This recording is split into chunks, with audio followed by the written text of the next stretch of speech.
Radhe Krishna friends, आपका दिल से स्वागत है आपकी अपनी चैनल आइडियल मेमोरियल प्रोफिशिएंसी पे। मुझे लगता है आपको ये बिल्कुल नहीं पता होगा कि अगर किसी भी टॉपिक की अंडरस्टैंडिंग क्रिस्टल क्लियर हो तो उसे याद रखना, मेमोराइज करना उतना ही आसान होता है। And I will try my best to help you with that. So without wasting much time, let's get started. Hello and welcome back to the another video of organ of medicine, जहां पर हम करने वाले हैं case taking from A K. Das part 2। Case taking का ये last video होने वाला है क्योंकि हमने इंट्रोडक्शन से लेकर समरी तक सब कुछ कवर अप कर लिया था। फिर जो भी क्वेश्चंस दिए गए हैं ए.के. दास में, वो भी सिंगल वीडियो के through we have covered up all the question and answer of that questions in the previous videos. और आज हमारा लास्ट क्वेश्चन आंसर बाकी है, उसको कंप्लीट करके हम केस टेकिंग को कंप्लीट करेंगे from A K. Das.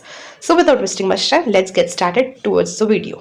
How will you behave in a mental case when you will take up the case? मतलब आप कैसे बिहेव करोगे किसी मेंटल केस में जब आप कोई भी ऐसा टाइप का केस लोगे। So during the case taking of a mental case, the physician should behave in the following manner. जब भी आप केस टेकिंग कर रहे हो किसी भी मेंटल केस का, तो फिजिशियन को नीचे दिए गए स्टेप्स के अकॉर्डिंग बिहेव करना है। This is mention in the aphorism number 228 and 226. So first point is to furious mania, we must oppose calm intrepidity and cool firm resolution. मतलब अगर कोई पर्सन है वो बहुत ही ज़्यादा फ्यूरियस है तो we have to be opposite to them, यानी कि हमें काम रहकर इंटरप्रेडिटी के साथ, मतलब उनकी बातों को समझने की कोशिश करना है, कूल एंड फिल्म रेजोल्यूशन देना है। मतलब अपने दिमाग, इन शॉर्ट अगर कोई बहुत ही ज़्यादा हड़बड़ी वाला है, बहुत ही ज़्यादा फास्ट फ्यूरियस है और उनको फ्यूरियस मैनिया है, सब चीज़ें बहुत जल्दी चाहिए, तो ऐसे टाइप के पेशेंट में आपको बिल्कुल काम रहना है, उनको समझने की कोशिश करनी है और समझाने की कोशिश करनी है, ठंडे दिमाग से काम लेना है। ठीक है। So second point is to doubtful quarrelsome lamentation. तो कोई ऐसा है जो बात बात पर शक करता है, बात पर झगड़ने लगता है और ऐसा ही उनका लेमेंटेशन है, ऐसी ही तरीके से वो आपसे बात करेगा।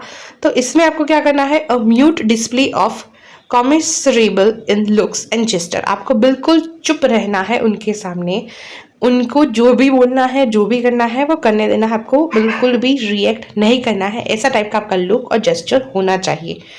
दिस सेंसलेस चैटरिंग, मतलब कोई ऐसा है जो बिल्कुल बिना बात के बकवास कर रहा है, उसके सामने भी आपको बिल्कुल साइलेंट रहना है। नॉट वॉली इनअटेंटिव, ऐसा नहीं, चुप रहना है, इनअटेंटिव नहीं हो जाना है कि हाँ ये तो कुछ भी सेंसलेस बातें कर रहा है तो हम बिल्कुल ध्यान ही ना दे, ऐसा नहीं।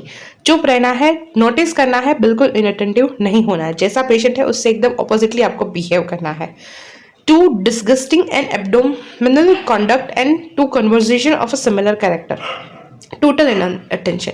बहुत ही ज़्यादा डिस्गस्टिंग है, कोई एबोमिनल कंडक्ट है। एबोमिनल मतलब कि यहाँ पर दिया गया है अ हेडफुल एंड अनक्लीन, यानी कि आपके सामने बिल्कुल ही ऐसे बहुत ही अब्यूजिव लैंग्वेज में बात कर रहा है। तो ऐसा टाइप का कंडक्ट है अगर पेशेंट का और इसी टाइप का उनका कन्वर्सेशन है तो आपको उनकी बातों पर ध्यान ही नहीं देना है।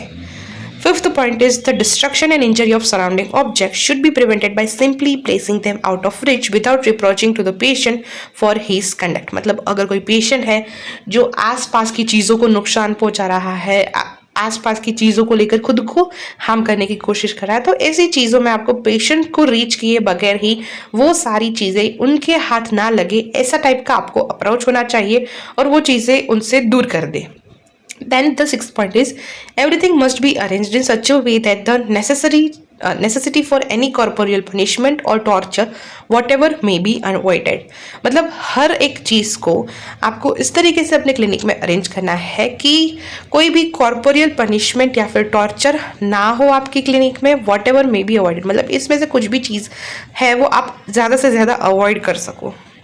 फिर the next point is contradictions, anger explanations, rude corrections and invectives are so vague, timorous yelling are quite out of place with some patients. कई बार क्या होता है, पेशेंट हमेशा कॉन्ट्राडिक्ट करता है, आप जो भी बोलते हो एकदम उल्टा बोलता है। एंगर इश्यूज, ईगर एक्सप्लेनेशंस होते हैं, रूड करेक्शंस होते हैं, बहुत रूडली पेशेंट बात करता है। इन्वेक्टिव्स होते हैं पेशेंट्स के। इन्वेक्टिव्स मतलब कि violent attacks in words, abuse and reproach. तो इस टाइप की चीज़ों में आप क्या करोगे, also weak timorous yielding and quitting out of the place. मतलब कई बार क्या करेगा पेशेंट, एकदम वीक हो जाएगा, टिमोरियस येल्डिंग यानी कि बिल्कुल ही टिमोरियस, मतलब कि कहूँ तो टिमिड, इजीली अलार्म्ड, फियरफुल, मतलब आप कुछ बोलोगे तो डर भी जाएगा पेशेंट। ऐसा भी पेशेंट होगा वीक, टिमोरियस, येल्डिंग, मतलब किसी के बहकावे में आ जाएगा। Or quite out of the place with such patients, तो उनको आउट ऑफ द प्लेस ही रखे ऐसी जगहों से। The physician and keeper must always pretend to believe them to be possessed of a reason. जो फिजिशियन है और उनके जो साथ वाले हैं उनको हमेशा ऐसा ही प्रिटेंड करना है कि वो उस इंसान की हर एक बात को मान रहे हैं। माने या ना माने वो बात की बात है, लेकिन प्रिटेंड करना है। Then the next point is all kind of external disturbing influences on their senses and disposition should if possible be removed. मतलब जो भी एक्सटर्नल डिस्टर्बेंसेस उनको इन्फ्लुएंस कर रहे हो, जो भी एक्सटर्नल इन्फ्लुएंसेस उनकी सेंसेस को परेशान कर रहे हो, उसकी वजह से उनको कोई भी डिस्पोजिशन हो रही हो, कई बार किसी को आवाज़ नहीं पसंद, किसी को लोग नहीं पसंद, तो ट्राई करना है अगर पॉसिबल है तो उन चीज़ों को रिमूव कर दें। Next and last point is there are no amusement for their clouded spirit, no salutary distraction, no means of instruction, no soothing effect for conversation, books or other things for the soul that pines or frets in the chain of the deceased body, no invigoration for it but the care। मतलब इन लोगों के लिए कुछ भी funny नहीं होता, वो fun करना नहीं जानते, उसके लिए कोई सैल्यूटरी डिस्ट्रैक्शंस नहीं होते, उनके लिए आपके इंस्ट्रक्शंस का भी कोई मतलब नहीं होता, उनकी सोल को कोई बुक रीड करके भी शांति नहीं मिलती, मतलब कुछ भी उनको नहीं फर्क पड़ता उनकी मेंटल कंडीशन में। उनके लिए सिर्फ उनकी अच्छी देखभाल ही उनका बेस्ट ट्रीटमेंट है। In short, reasoning with a mental patient by way of contradiction, मतलब आपको अगर डील करना है किसी भी मेंटल पेशेंट के साथ तो वो जैसा कर रहा है उसका एकदम उल्टा आपको बिहेव करना है, वो जैसा कर रहा है उसको वैसा करने देना है। बस सिंपली आपको हैंडल करनी है उसकी आसपास की चीज़ों को, एक्सटर्नल इंप्रेशंस जो उसको परेशान कर रही है उसको, explanation,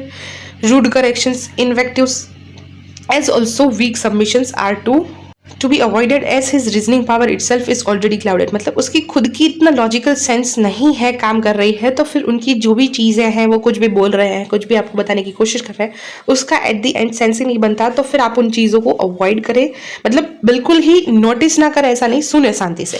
yet the physician and the attendants must act as if the patient is reasonable person. और फिर भी अगर पेशेंट के पास कुछ लॉजिक है तो पेशेंट और उसके अटेंडेंस है उसको, फिजिशियन को और उसके अटेंडेंस है उसको सुनना चाहिए, समझने की कोशिश करनी चाहिए। तो the patient should not be reproached और विटुपरेटेड, मतलब कि पेशेंट को कभी भी रीअप्रोच नहीं करना है आपको, और उसको ब्लेम नहीं करना है सारी चीज़ों के लिए कि तेरी वजह से हुआ ये, तुझे ये नहीं करना है, या फिर उसको डांटना नहीं है। All external disturbing influences are to be removed as the soul caged in the diseased body. मतलब क्या है कि जो पेशेंट की सोल है ऑलरेडी डिसीज बॉडी में केज्ड है, तो आसपास की जो भी तो वो आसपास की चीज़ों को रिसीव नहीं कर पाएगा, तो इसीलिए कुछ भी रिसीव ना कर पाने की वजह से सिर्फ आपको क्या करना है, एक्सटर्नल डिस्टर्बेंसेस को रिमूव करना है और सिर्फ अच्छे से देखभाल करनी है उस पेशेंट की, और जो भी मदद हो सकती है वो करनी है। फर्स्ट इज abominable, मतलब कि hateful, unclean. Second word is chatter, means make a noise by collision of the teeth. Then third one is commiserable, यानी कि जिसके ऊपर दया आ जाए। Fourth one is fret, agitate या फिर इरिटेट करना। फिर invective means violent attacks of word. Invigorate means strengthen, invigoration. Seventh is intrepidity, fearlessness. So lamentation, sorrow, grief, wailing, mourning. Mute, a dumb, silent, incapable of speaking. Pine, grieve for. Timorous, timid, easily alarmed, fearful. Vituperate means blame, find fault with, abuse, rebuke.